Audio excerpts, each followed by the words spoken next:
US President Donald Trump has announced a 25% tariff that would be imposed on automobiles imported into the United States. The government of the US has argued that there is an effort to bring back manufacturing jobs to the country. The tariffs have drawn criticism from all across the world, with Canadian Prime Minister Mark Carney saying this is a very direct attack. We will defend our workers, we will defend our companies, we will defend our country. That is what Mark Carney had to say. And Ursula von der Leyen of the EU has gone on to also say that this is not good for consumers. But this is very exciting to me. This is the automobile industry, and this will continue to spur growth like you haven't seen. Before I was elected, we were losing all of our plants. They were being built in Mexico and Canada and other places. Now those plants largely have stopped, and they're moving them to our country. President Trump announced 25% tariffs against our auto industry. And this is a direct attack, to be clear, a direct attack on the very workers that I stood in front of, uniform workers I stood in front of this morning at the Ambassador Bridge.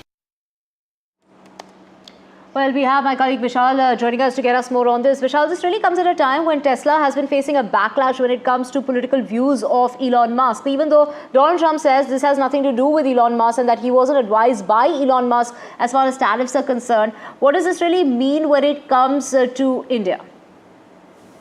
So that will have to be seen. That's a larger picture that needs to be looked at deeply. But so far we can say that it won't have a direct impact on India in the sense that India is not a big exporter of automobiles. But at the same time, there are some auto components that are constantly exported from India, and they also go to the US. So that will have to be looked at by the experts. But as far as the world reactions are concerned, you have seen that he has drawn some big condemnation from across the world, particularly from the Canadian PM, who has said that it's almost like a direct attack on the country. He said that he will defend the country, he will defend the workers there. So the US and Canada trade war goes up to the next level now. So what's new and what does it end? Where does it end? So that all remains to be seen.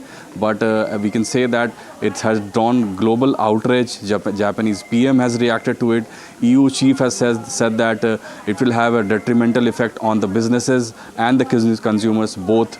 On the other hand, people from other countries have also reacted, and they have said that this will not have any positive effect.